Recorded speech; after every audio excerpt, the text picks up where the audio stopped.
Good evening, everybody. I'm Mike. I'm an alcoholic addict. We've met a number of you using your telling me your story. And around tonight, I'm telling you my story. I appreciate the opportunity to do this.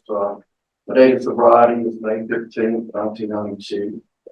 And still haven't switched my home group up yet. So it's when I identified still in Mount Brook, Alabama. It's kind of very early riser meeting. Like he was saying, it's a good opportunity to talk about what it was like, what happened, and what's been like since then. One of the nice things about telling your story is you get to talk about all the people that have helped you. That my higher powers put in my life, because you'll hear it driving the ship. I ended up in 2 treatment centers, but I have been very blessed to have a lot of people help me in my life. And I think a lot. My parents passed on, but they were very, very helpful. And during my addiction, I've been through some crazy times. So, but for them to be able to see and get over and shakes over, I'm really proud of that. But talk a little bit about me just for a little bit as far as background. I was born in Nashville, Tennessee, and lived in that area for about 6 years. And then had a younger brother, who was a couple years younger than I was. We moved to Burlington, North Carolina from 67 to 69. Then we moved to Lancaster, South Carolina in 1969. That's really about identifies my hometown. It's about 30 miles south of Charlotte. This was in the early 1969. And my dad was an accountant for Springsville. So back in the day, that's where it was a mill town. And most people worked in some factories and back then we didn't have social media, a lot of things, and so there were things that were done either through the church or through Springs had a golf course, lived at a beach, park, summer camps. So pretty, ideally, growing up, and I would say my parents were happily married, and safe place, and I was blessed that there wasn't a lot of chaos at my house. And probably the first time that I had problems with alcohol, my dad would drink some and came to my mom. My mom had a very strong personality. And so if he drank a little bit too much one time, like she kind of get mad and wouldn't do it for a while. First, we would go, my brother and I would go a couple of weeks and spend with my dad's parents in Kentucky. And then we'd go a couple of weeks down in Mississippi on a farm where my mom grew up. And that was fascinating because not that we lived in a big city, but we lived on a farm. And my grandfather, and although he worked hard and supported his family, usually about once a week when we were down there, he would go on this heavy drinking stuff. And he would get, he seemed real irritable and angry and scare my grandmother and my aunt. He was never physically abusive, but I could never understand Frank, because when he would drink, it just seemed he was missing when everybody else was missing. But that was the first thing that I really remember, as far as impressions about somebody having an alcohol issue, and how it affected people's relationship, and how he'd go a period of time not drinking. When he drank, he would drink large amounts and always seemed to cause issues. But other than that, there really wasn't a whole lot around drinking or drugging while I was growing up. I grew up in Lancaster, South Carolina in the 70s, Southern Baptist. There wasn't Baptist, people that drank with the Catholics. I'm sure the Baptist drank. He must have been like anybody know. That is. And so it's all peer pressure not to drink or use doing so. God forbid it use marijuana. He was an outcast, and so growing up, I was, fairly skinny, and where I guess I found that where I would get a lot of praise and feel good about myself was with school. I was just blessed that I was good at school, and we had that external validation with that. Did very well in school. Probably about 7th grade, although I didn't have anybody in my family that was in the medical career, I decided I wanted to be a physician. And I forgot that my dad would always say that he was the one that drove me that way. I don't know. But luckily, I had that desire. I knew what I wanted to do. And when I was applying for colleges, one of the colleges I looked at and I got a small scholarship with was at Furman, right down the road here, in Greenville, South Carolina. What I heard was, if you did well at Furman, you get in town. And my mom really wanted me to get to Furman. And so that's what I did in 1977. And the first year was a little bit, I only drank twice before going to college. One time down at the river, had a couple of Bud Lights, and it was nasty. I don't know why anybody drinks it. But the other thing, the second time I drank alcohol, it was at a quarter beer night in Charlotte.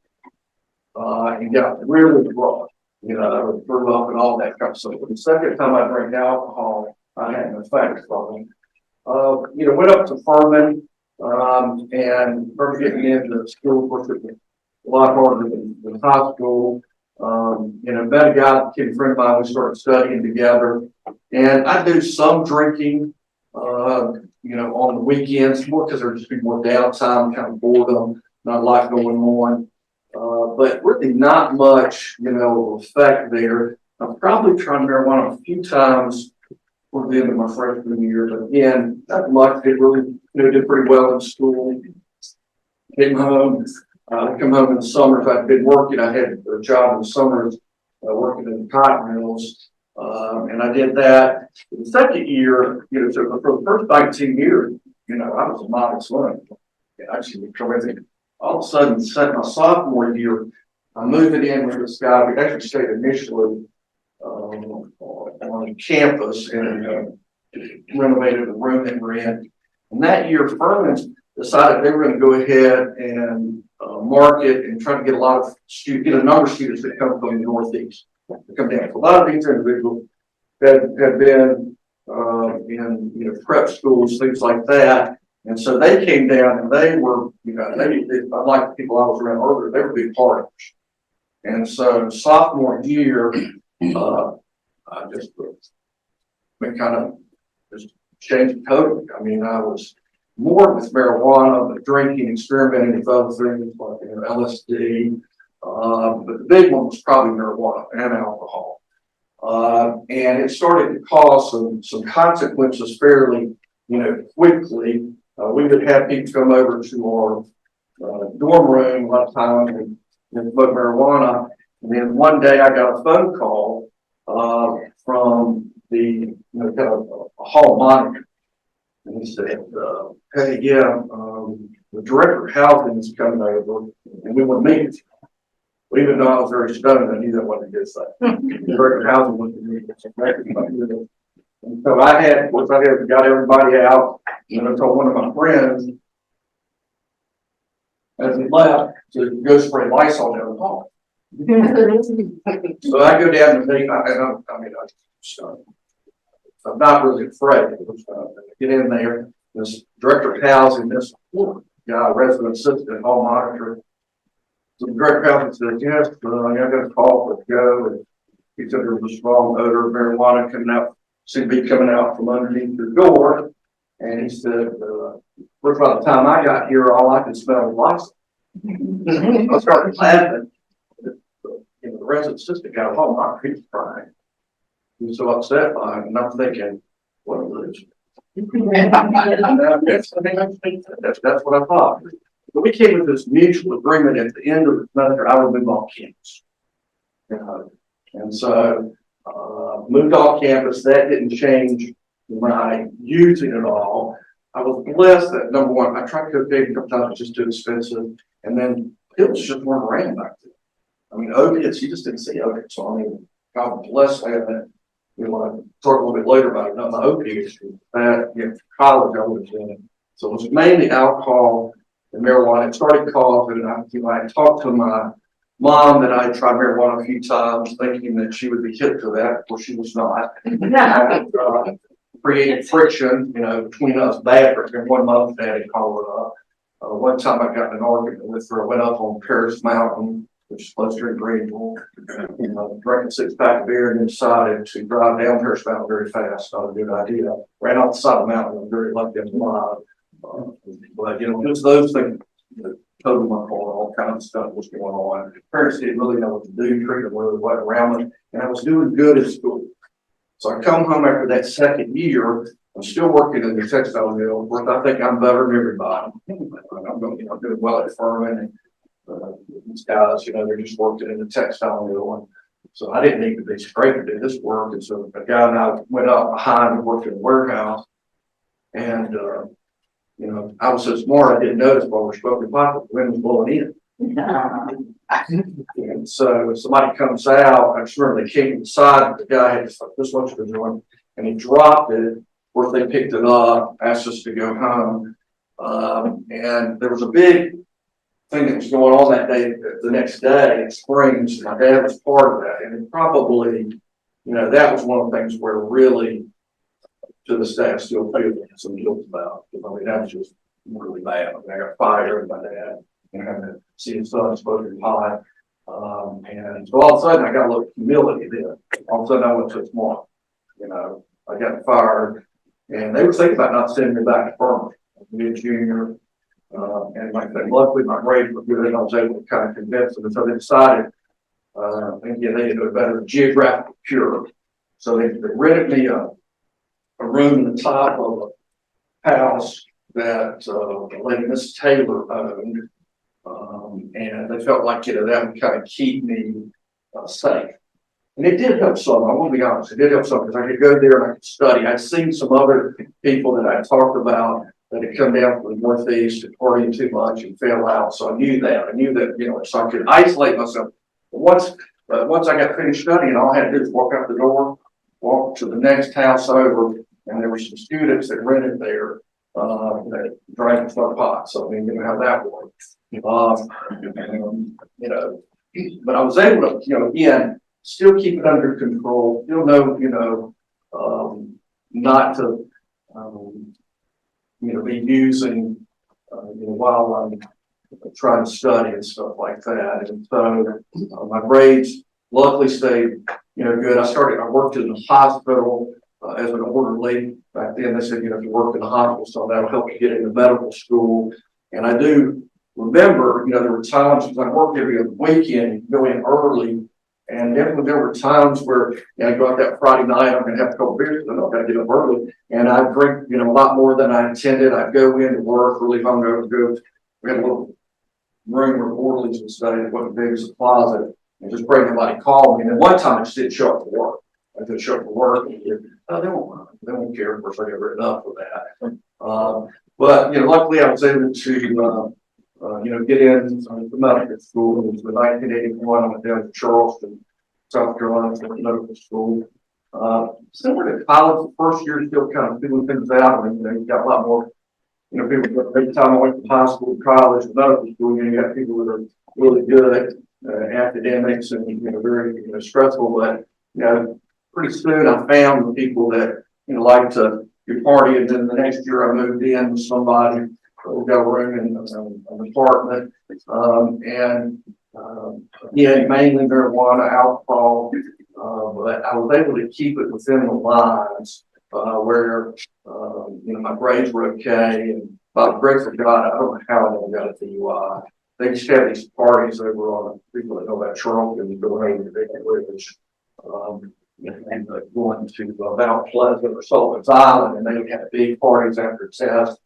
And, I can't tell you how many times I drove back over those bridges, intoxicated. I remember the last year I was training because they have a bridge run. They have a big day or something like that. So I've been running a lot and wanted to kind of do good. And the night before the race, I went over. They had like a little place where the students could go and shoot pool and drink. And, again, that same pattern of drinking more than I intended.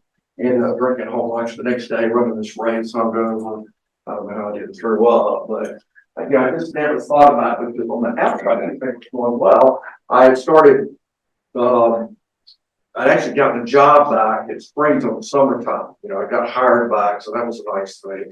And that's where I met my wife. My wife and I had gone to high school together. She was a grade under me, but we met because she was in nursing school. And so we started dating. And then when she graduated from nursing school, She moved down to Charleston for a while, and ended up dating. And so I got out of medical school. I graduated from medical school. I remember, my dad and mom taking me out to eat with Sally, and just everything was really great, and what I wanted to accomplish. And of course, it was all because of the hard work I did and how smart I was. And matched, went to residency in Wilmington, North Carolina, in internal medicine. And during those 3 years, this was 85 to 88, I gave up smoking pot because I just wasn't around it. It just felt like probably something physicians could do. I get in trouble. My drinking actually decreased because I was just so busy. I was on call. We had our first son in 1987. And then ended up that a friend of ours was in residency with me. We decided to go right down below Wilmington. They needed a couple of internists and started practice down there. So this was July of 1988. My wife was pregnant again. All of a sudden, there's two things that happened there. One was I had more free time because I wasn't quite as busy. And then the guy that we decided to build a house, the guy who built a house, he was my age, and he and I became friends, and so he became my drinking buddy. We'd go out drinking, and same kinds of things. Sometimes I'd get in late, and so would be upset, like in late, I was drinking and driving, and of course I make excuses and things. I wasn't going to do that again. About that time, they started promoting and sampling opiates, hydrocodone.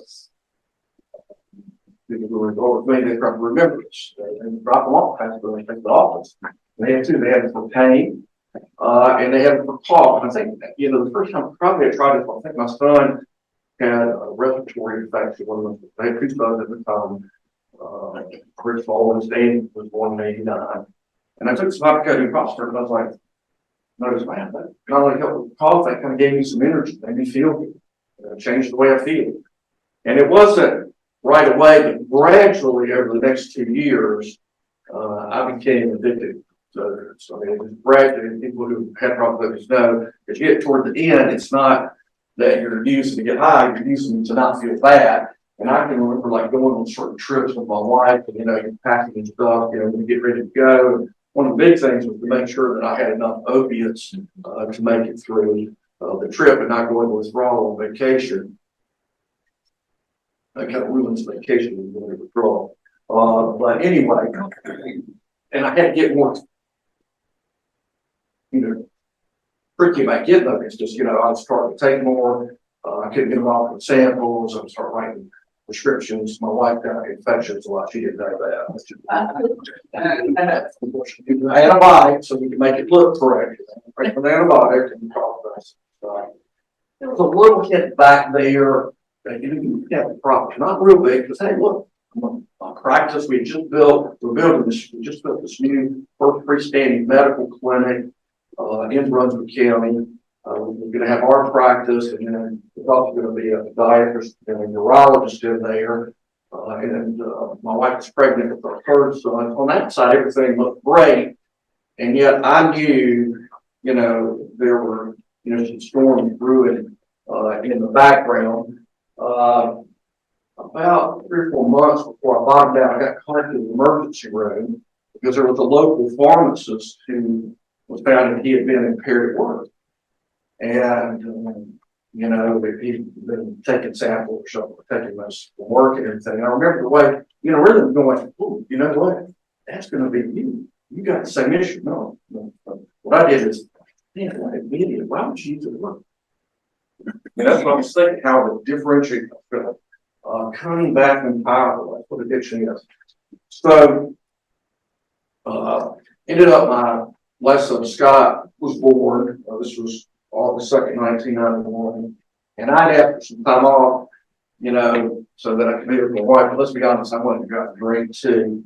And so my partner said something to me about it. He said, the only reason you want to be off is you go out and go drinking. How dare you say that? I remember the day after, back then, my mom stayed in the hospital a couple of days with a baby. And so I remember taking my two young sons who were 4 and 2 to go see Sally and Scott, who just been born. We have a videotape of this. So I was hungover. I mean, I could enjoy it because I drank too much the night before. The next day, it was on a Monday, picked her up. She said, "What's wrong?" And I said, "Well, Marcus, that was my partner. He was kind of giving me some stuff, saying that one reason I wanted to be off was because of drinking. And so we went down to my office to, show Scott off. And all of a sudden, I hear this argument. And my wife went down there to, tell Marcus off, got the horrible, you know. And I remember thinking at that time, what's going on? I could be happy. I'm not happy now. I've got this conflict. I seem kind of depressed. If anything come up that maybe I've got a problem with alcohol or opiates, oh no. Again, a week later, we had we're on the coast. We had an urgent care kind of thing too. Some nights we have to work late. This was August 10th, 1991. And so things finished at 8 o'clock. Everybody went home. I was sitting there rather than going back, and helping my wife and my mother-in-law was up there with the kids, and I was going to stay up and drink and take some pills and stuff. And they had this little TV that had, I don't know if you remember this all the time, but they had a little TV that had a VCR. I couldn't take it. And I was watching this movie, and if you're not, the name of it was Misery. Okay, I see that movie? Yeah. I was watching this movie. Next thing I remember somebody trying to wake me up, and what happened, I overdosed, and not intentionally.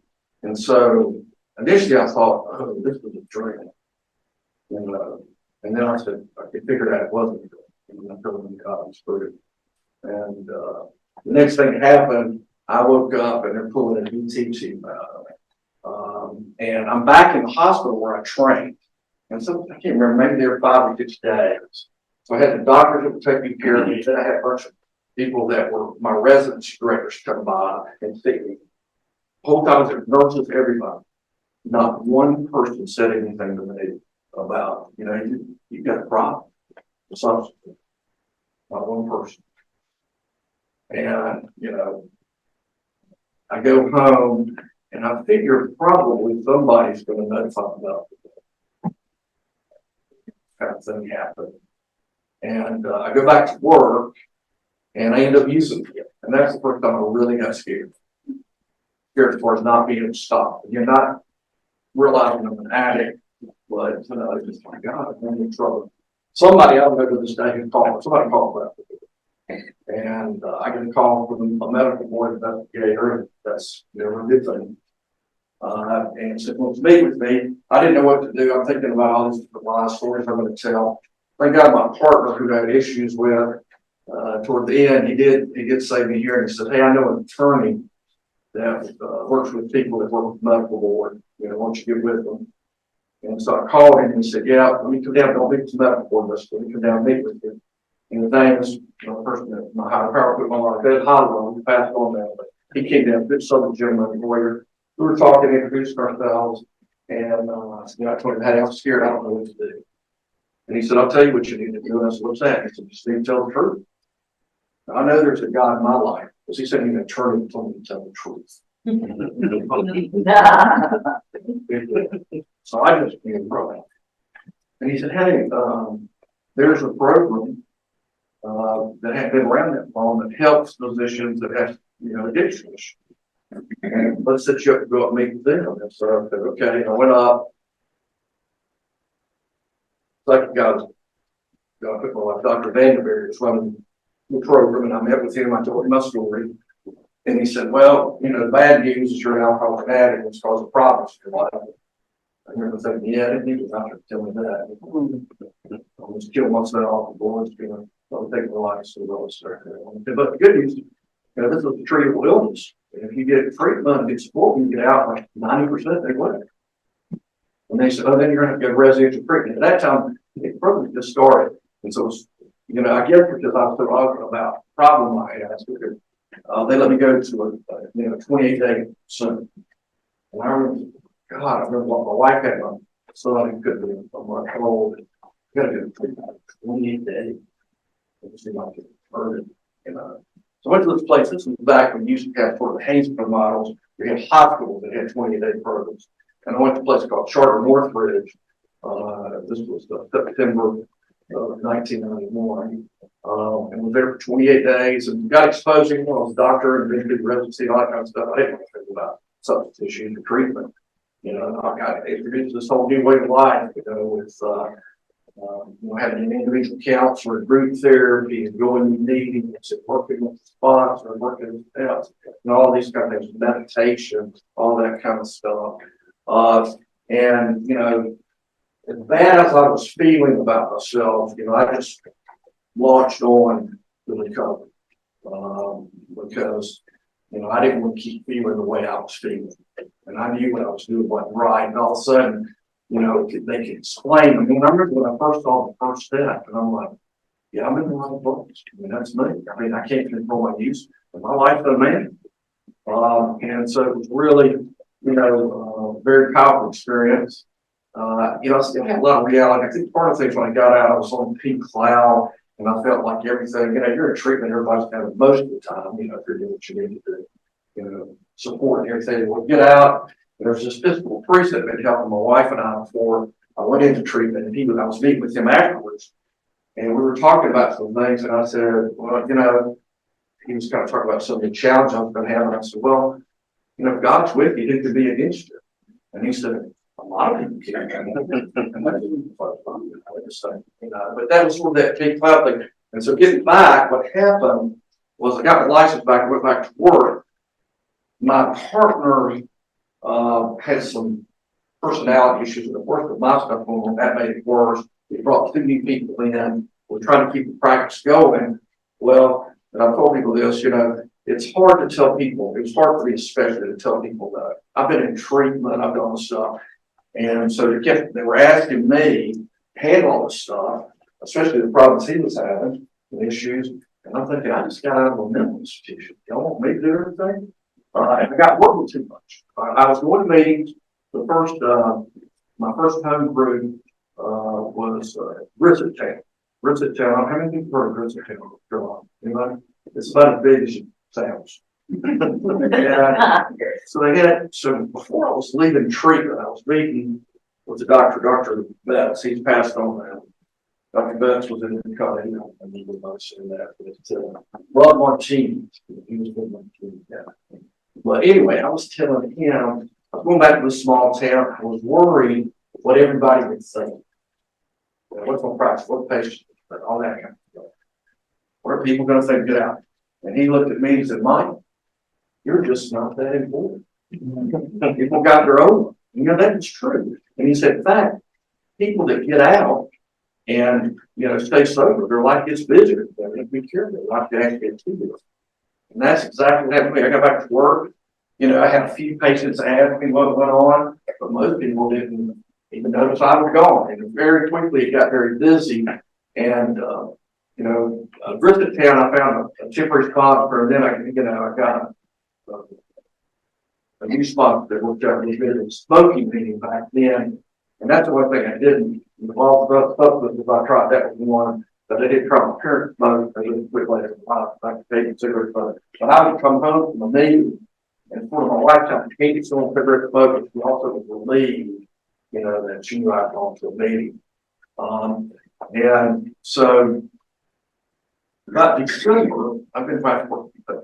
And this is where I'll tell you, had Vivitrol been around, my life would have been much different, but my life worked out pretty good, but it wouldn't have been much different. What happened was somebody a nurse this is back in the day, I don't know if they'll still do that, but put a bag of medicines, get a paper bag that the patient could eat. They passed away. And there was some diabetic medicine, high blood pressure, that all. But then there was a small bottle, about 4 or 5 Percocet. And I had a crate. I didn't use right away, but I didn't throw away. If I was on Vivitrol, I would have to crate. I wouldn't use it, I'm not stupid.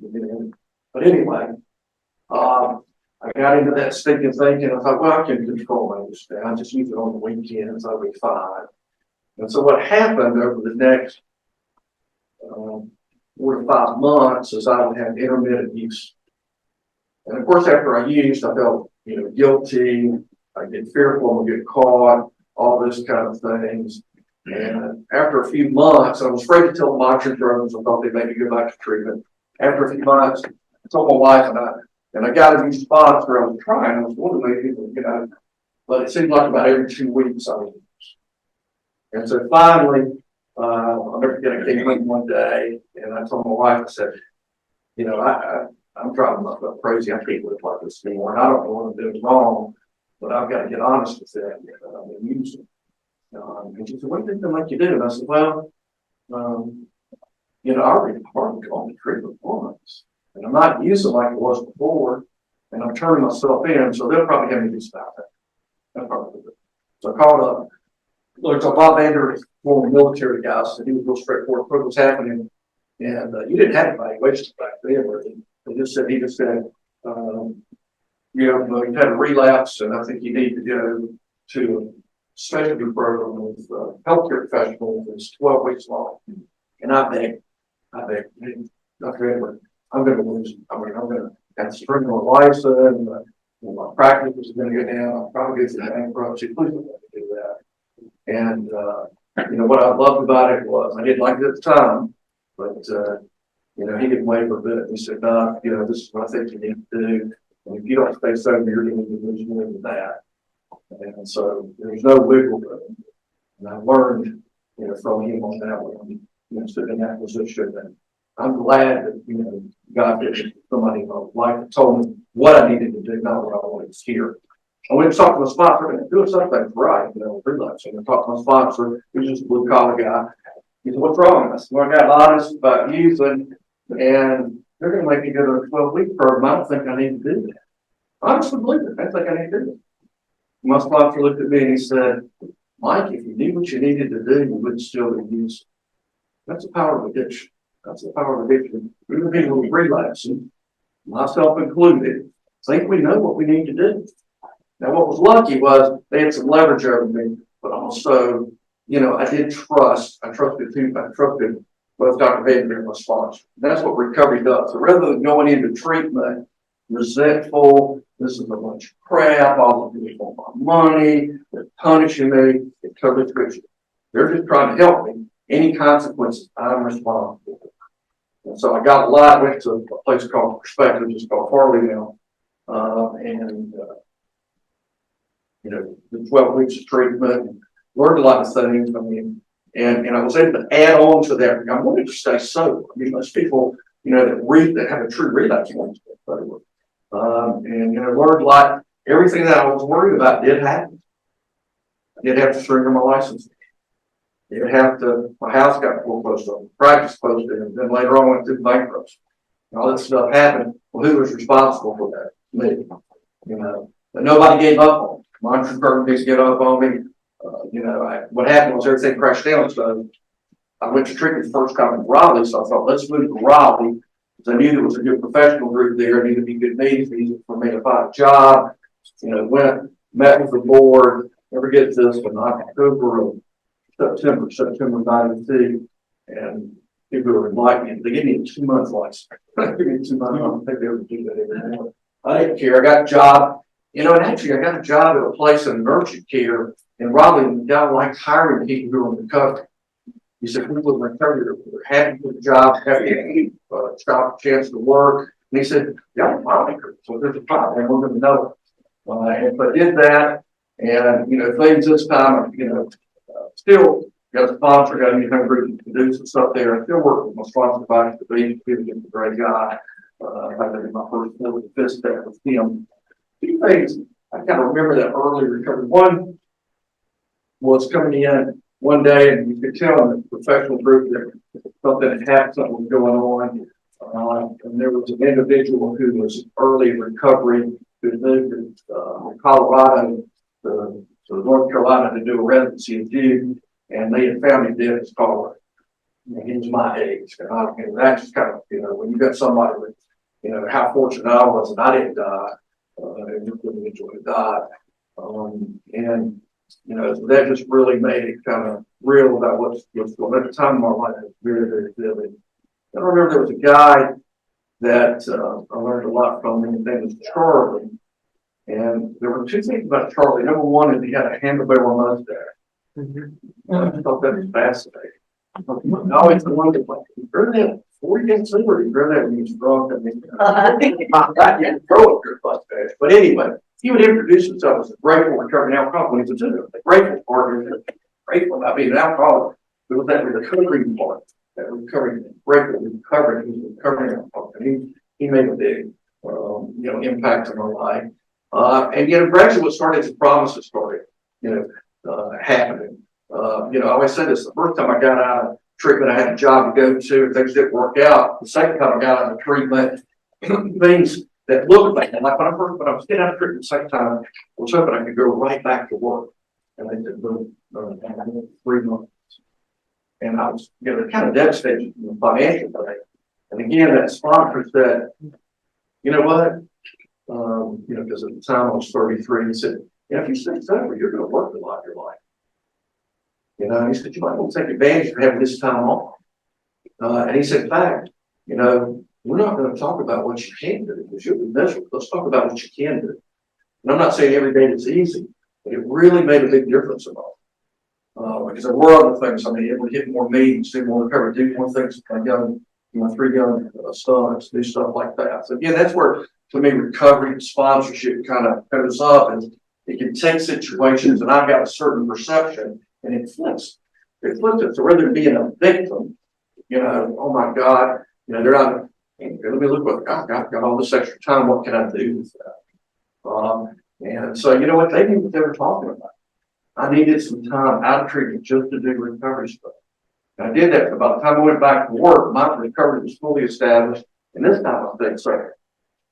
And I was gradually meeting with the board and finally one of the good days in 1996, when I was in treatment the first time, I called up my wife and talking to her, and she was crying, and it was pretty long at that time. And I said, what's wrong?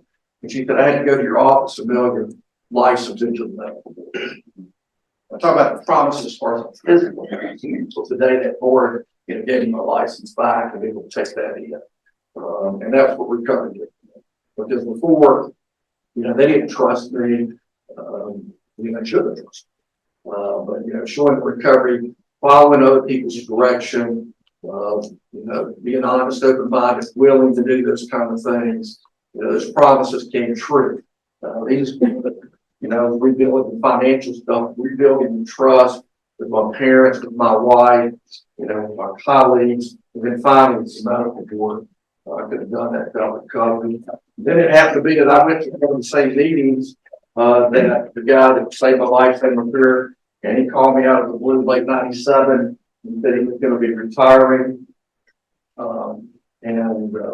Would I like to come in and train on him and run the physician's health program? And was just forward, couldn't believe. And so to have that opportunity, 1998, I started that. That's when I first started doing addiction medicine. So I was able to go because of recovery, go in and so go and meet with the board. A board that, before didn't trust me, and then to advocate for physicians or physicians and PAs, to get their license back. And I remember when I first had to meet with the board, there was a Dr. Hector Henry. And so when I first met with the board of Rob, this was back in 1991,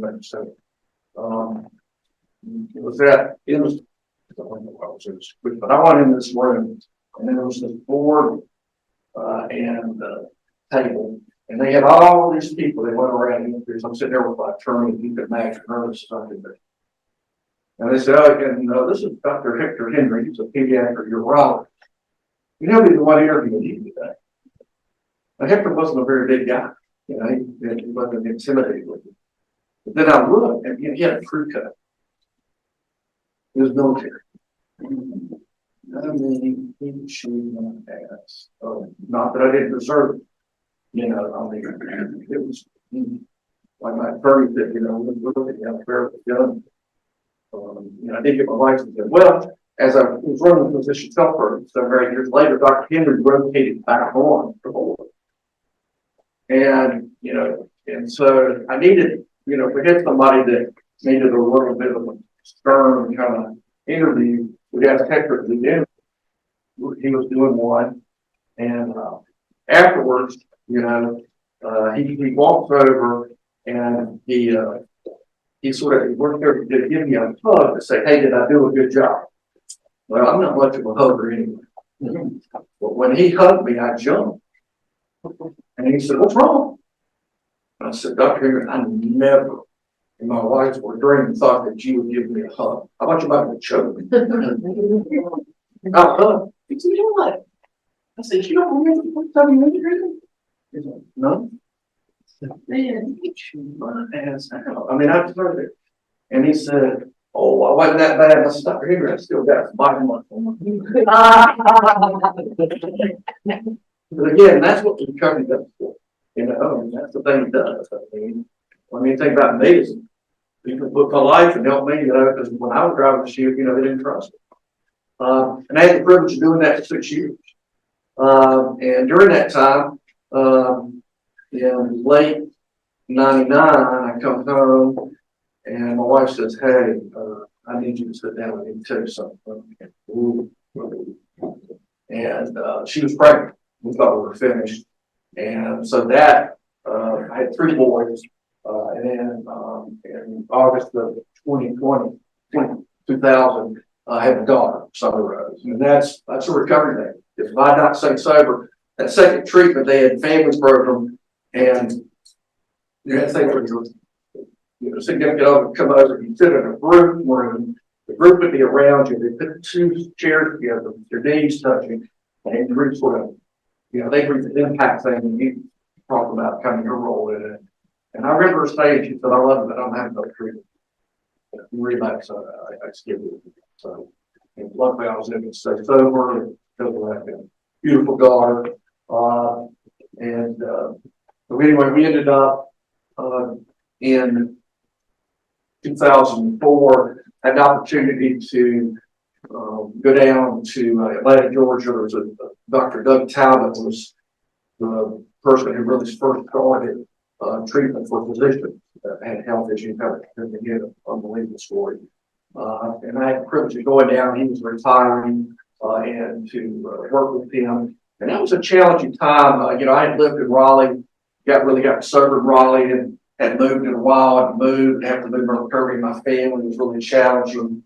And as soon as I got there, I was really worried that I made a mistake. Maybe I shouldn't have left North Carolina. But there were some great staff there. I've been blessed. Every place I've been is really good staff. And I learned a lot. My family I didn't know like Atlanta. One of the places I referred to was Bradford in Birmingham, Alabama. And they happened to be expanding their program and asked would I come over and be their medical director in 2006. And Birmingham was more of a better fit. So I went over there and just had a wonderful experience of working with people, continuing in my recovery. There have been a lot of challenges, definitely. The first step's about not drinking or drugging, and I will tell you that gets easier because it gets more normal. But where I think recovery has shown up, and what I learned from other people is that when life leans on you, the people say somehow you're able to work through it. So, I had a number of things. While I was a great experience with life. Life happens. The daughter I had, in 7th grade, she developed some kind of serious illness with weakness and fatigue and pains and fever. We found out that she had some type of juvenile arthritis in her spine, and she's doing fine now. But that was very, being a father and a doctor, not being able to know exactly what was going on, it was very, very hard. I had some surgery when I was in the hospital for 2 weeks and very sick, getting through, that was difficult. Then my wife, after being cancer free for 15 years, breast cancer came by. And so, thank God she's in remission now. But there were a lot of different things that went through there that, my recovery helped me work through. and, helped me kind of get through those different things. I've learned that from other people. I learned that from people who had gone through difficult things and somehow, had stayed sober. And for the people that relapsed, I mean, when I first started at Bradford, I saw a lot of people, they weren't all healthcare professionals, but I saw people that had relapsed from the coast because of Katrina. And Katrina was hell of a storm. I didn't know it could make it drink. It did. Just kind of reminded me that sometimes, nobody, if everybody had to work with a perfect program, nobody would stay safe. I don't want a perfect program. There's no way. Luckily, I have that sort of instinct. Things I learned from the first time I was in treatment, things to kind of do. Things I've learned from sponsors and other people in the rooms on how to get through those, difficult times. I was able there to support my mom when my dad developed Alzheimer's until the last year of his life. Had to be in a memory unit up near Charlotte, North Carolina, to be able to support her when he passed away. I wouldn't have been able to do that if I was still drinking or drugging. And then 2020 was, as everybody knows, was the tough year. COVID, coming in, and how that has changed everything. But about the time COVID, my mom had started having some issues, a little bit more weakness. She lived on her own, and all of a sudden, I'll never forget. I was getting some recommendations for a person, and I got a phone call, and I could tell it was from a doctor up here in Charlotte, and they told me it was, your mother got leukemia. And so that was very, very tough. We had COVID going on, and then my mother was real sick. She passed away within a few months. And that was really, really hard.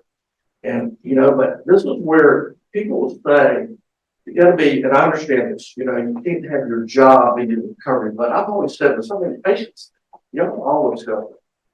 Two reasons. Number one, there was a guy a long time ago who was relapse prevention with Morrissey, his name is David Holmes, thank goodness. Actually, it was up here in Boone, it was in Boone, North Carolina, at a conference, and he was this relapse prevention guru. And the one thing I remember him saying a long time ago, I've never heard him say, I've never met anybody relapse who hasn't forgot the pain of their addiction, that hasn't forgotten their addiction. I'm telling you, you work in a treatment center, it's hard to forget the pain of your addiction. And it's hard to get on a video. I mean, people going through stuff, and so that really helps me a lot. When somebody comes in, I don't want to see people suffer, but it makes me kind of realize how privileged I am to be in recovery. And then when I see people get into recovery, how beneficial it is. And how patients help me. One of the patients helped me before my mom died. This was a few years before my mom died. I had a guy come in, he was a doctor from Georgia, and he'd been sober for 15 or 16 years.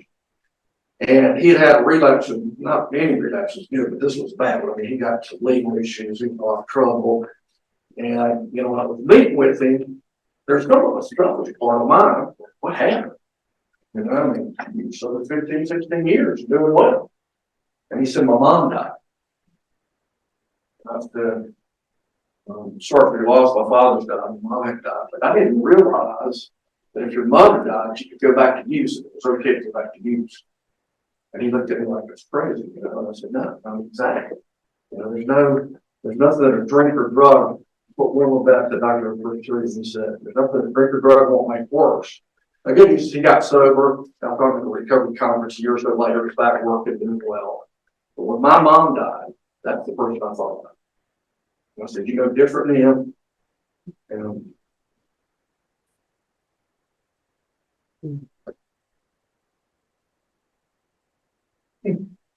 still tough.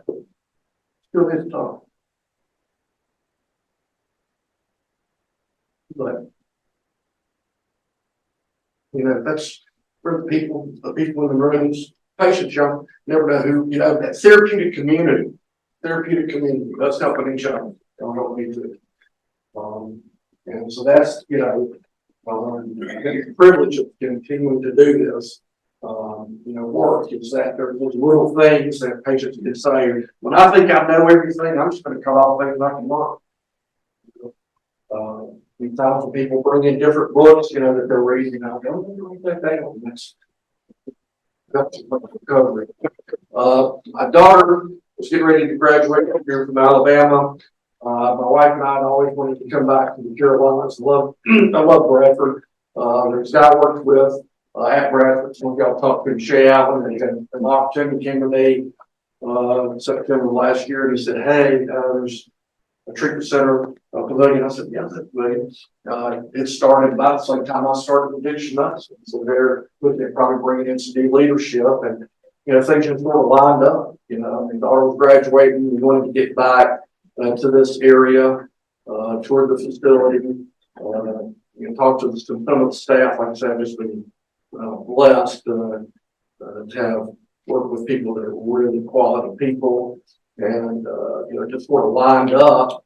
And so April 17th of this year, when I started, there have been challenges with that. My family is still, most of us are back in Birmingham, been waiting for my daughter to finish and kind of what we're going to do. And so, I've been staying up at Hayes Lodge, and my wife come up, and I've gone down there some. But that, it's sort of a challenge. And we're just, learning the things that are here, but that's fun. It's fun to look at those things. There have been challenges over at Hayes Lodge about at least a month ago. The boiler went out. And so I've been taking cold showers. Thank God it's not winter. Don't wake up anymore. Still trying to find 100 here, some things, and talk about comfort. One of the nice things that it's kind of different is because I live so close. When I worked in Birmingham, staffing started 30 minutes earlier, and I had to drive about 30 minutes in. And so now I've got like an extra hour. So I've really been able to do a lot more reading and stuff like that, spiritual kind of thing, morning meditations, kind of stuff that help me with this transition. But it's just been I would never thought, when that guy said that about being a grateful recovered alcoholic, I can't tell you, there's nothing special about that. How many wonderful things I've been able to do, and wonderful people I've been able to meet because I'm a recovering alcoholic. It's just been fascinating. But also it's helped me get through a lot of the tough times. And then also to have that experience of having to go through a relapse and being able to, you don't have to be in recovery to be in addiction medicine. I'm not saying that at all, but I think being able, when people are coming in and they're struggling or whatever, be able to get it, just like that Dr. Betts did to me and Dr. Vanderveer did for me, sharing their experience, strength, and hope. And I can see it. You can read something. Can you see it in a person that's doing well? When you see it in a home group, when you see it in your sponsor, and you want what they want, I'll finish up on that, talking about sponsorship. When I was getting ready to go off to treatment the second time, my sponsor said, "I want you to go pick up a white shirt for you back to treatment." I didn't want to do that. My ego, right? Hey, look, I've told people I'm going to, going off the treatment, I don't want to do it. And he said, "If you're not going to trust me to do it, I have to do it. I can't be responsible." Okay, I'll do it. Went back to Grizzly Town, and this was May. So what you had people that came down vacation, so sometimes you got new people, right? And so the end of the meeting comes up when they pass up the chips, and they pass it up the white, which is beginner, if you relapse chip. And so I walk up there. Well, first off, everybody claps, which in my mind I'm thinking they're going to lose, because I really didn't remember that. That's a crazy person. And even afterwards, I had a guy walk up to me, the only time I ever met him. And he walked up and he said, "Hey, I want to shake your hand. You're a winner." And I'm like, no. That guy picked up a 5-year chip. I just realized I'm going to treatment. And he said, "Oh, the winners are the ones that come back." So again, because I was willing to follow, what about me? I was willing to follow the direction of my sponsor. To hear that, and to hear all of a sudden I'm thinking I'm a loser, and this guy saying again, changing the perspective. That's what recovery does. Looking at things in a different way. Rather than me being a loser and saying, "Hey, you're a winner, you came back." Everybody here, you're coming in and working on yourself, we're all winners. And hopefully it'll be one of those things is, I'm just older than a lot of people, but you can have, again, those promises are out there for everybody, and they will come true.